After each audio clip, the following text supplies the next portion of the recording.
श्री सरस्वती मैया की जय, श्री कृष्णचंद्र भगवान की जय। देखिए, आज हम चर्चा करेंगे सामवेदी उपाकर्म। देखिए, सामवेदी उपाकर्म में श्रावणी सामवेदी उपाकर्म का प्रयोग नहीं हुआ है। जब रक्षाबंधन पर दो बातों का समागम हुआ था, कौन कौन सी? श्रावणी उपाकर्म। तो लोगों ने कहा था ये तो श्रावणी उपाकर्म एक ही चीज है। श्रावणी उपाकर्म का अर्थ है उपाकर्म।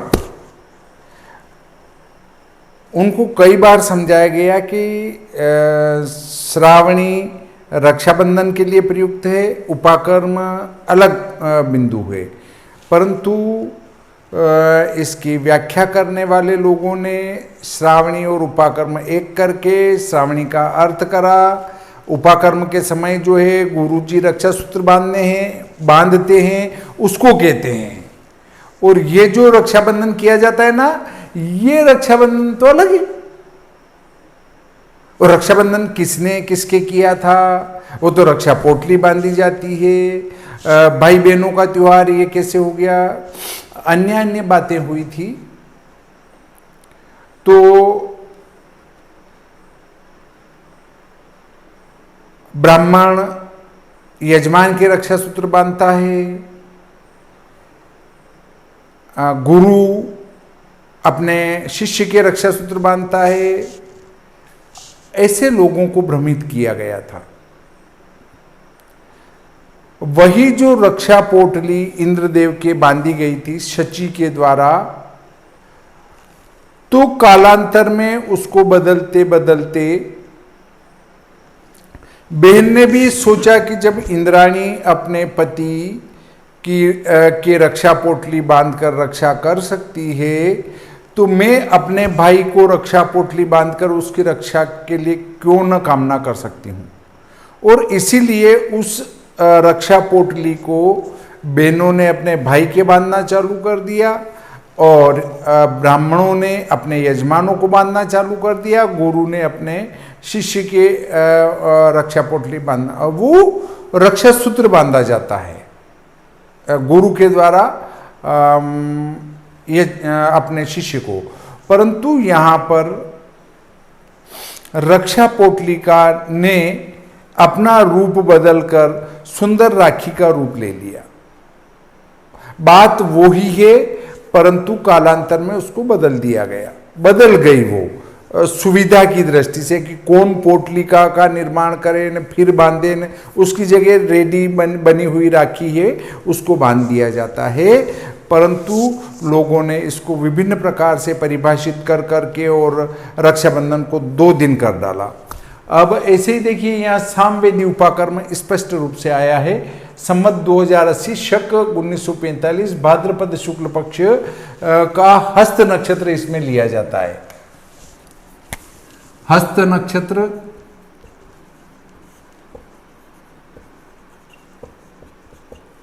अपराह्न काल व्याप्त, अपराह्न काल में व्याप्त।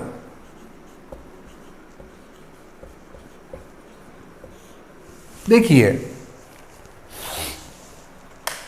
यहां यह समस्या आती है कि हस्त नक्षत्र वाले दिन यदि ग्रहण होता हो या संक्रांति का प्रवेश होता हो तो उसमें उपाकर्म नहीं किया जाता है। चूंकि भाद्रपद शुक्ल पक्ष में हस्त नक्षत्र में कभी भी ग्रहण होगा ही नहीं। अब आप कहेंगे क्यों नहीं होगा? क्योंकि ये शुक्ल पक्ष की 2, 3 या 4 इन 3 तिथियों में से एक तिथियों में ही हस्त नक्षत्र आता है। इसलिए ग्रहण तो इसमें हो नहीं सकता है, परंतु इसमें संक्रांति का प्रवेश तो हो सकता है। और ऐसा इस बार हो रहा है। देखिए, मैं आपको इसको पूरा लिख कर बताता हूं। ये है श्री भादो माता पंचांग। इसमें क्या लिखा है?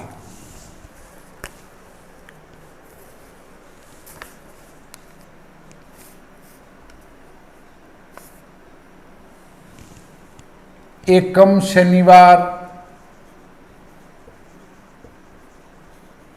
एकम शनिवार को उत्तरा फाल्गुनी, उत्तरा फाल्गुनी नक्षत्र है वो 3 घटी 9 पल और दिनांक बैठता उस दिन 16/9/2023 और दूज रविवार को हस्त नक्षत्र है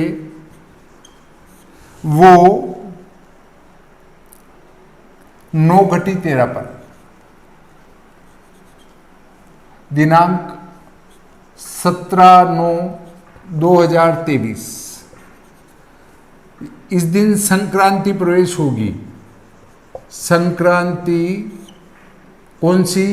कन्या संक्रांति। कन्या संक्रांति का प्रवेश हो जाएगा 13:31 बजे, 13:31 मतलब दिन में 1:31 पर कन्या संक्रांति प्रवेश हो जाएगी। अब हम ये कह सकते हैं कि 17 तारीख को उपाकर्म शास्त्रों में वर्जित बताया गया है। पहले अपराह्न काल निकालेंगे, मोटे रूप से 30 घटी का दिनमान मान लेते हैं तो 5 का भाग लगाया, 5 छंग 30, प्रातः संगव मध्याह्न 3 भाग, 18 घटी के बाद अपराह्न आएगा और 24 घटी तक रहेगा। ये अपराह्न का मान आएगा मोटे रूप में। अपराह्न काल अर्थात यदि नक्षत्र 18 घटी से अधिक और 24 घटी तक होगा तो वो अपराह्न काल में माना जाएगा।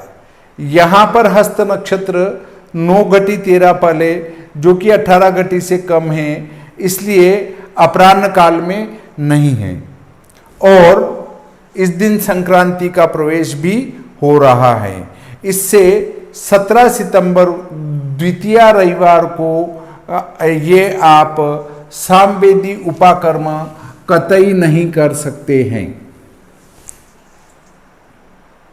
अब रही बात तो फिर कब करें, तो सिर्फ पहले दिन ही ये अपराह्न काल में है, एकम शनिवार को, क्योंकि 3 घटी 9 पल के बाद हस्त नक्षत्र आ जाएगा और वो 18 घटी पर अपराह्न प्रारंभ होगा।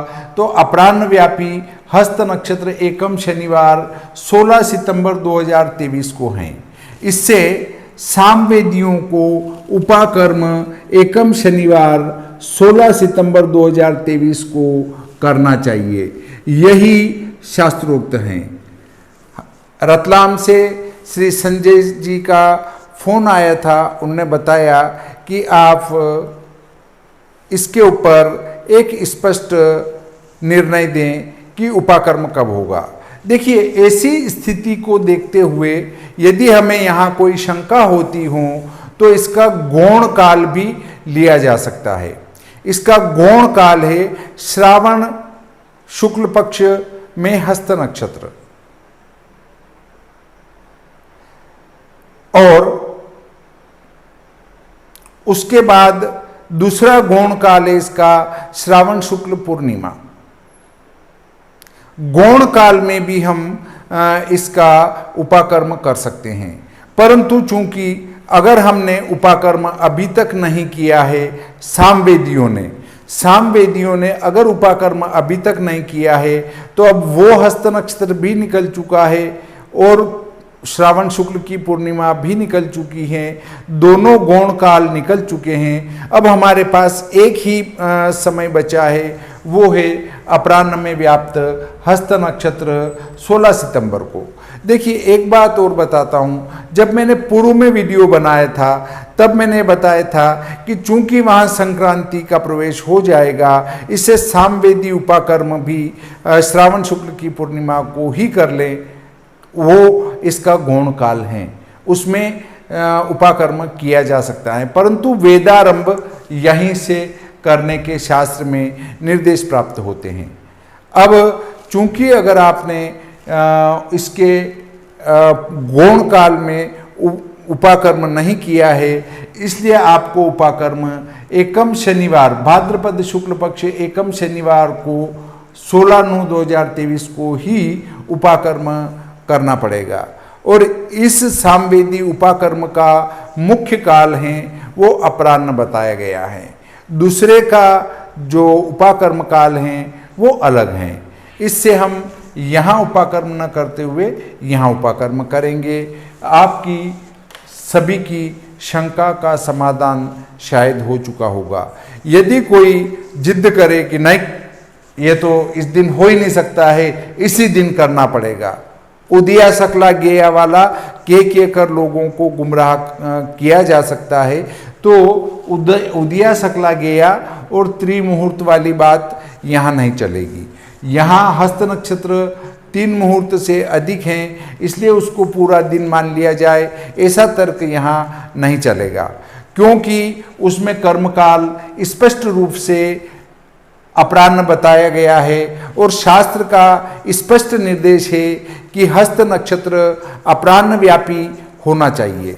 दोनों दिन अपराह्न में हो या दोनों दिन न हो तो दूसरा लेना, और यदि एक ही दिन अपराह्न में हस्त नक्षत्र हो तो वही लेना। तो यहाँ एक ही दिन अपराह्न में हस्त नक्षत्र हैं, इसलिए आपको पहला वाला हस्त नक्षत्र ग्रहण करने में कोई दिक्कत नहीं आ रही है। उसके बाद यदि आप कहते हैं कि नहीं साहब हम तो दूसरा करेंगे, आप कौन होते हैं कहने वाले? बिल्कुल मैं कौन होता हूँ कहने वाला, आप सही कह रहे हैं, आपका सोचना सही है, और हम तो दूसरा करेंगे, आप क्या करोगे? तो कोई कुछ नहीं कर सकता है।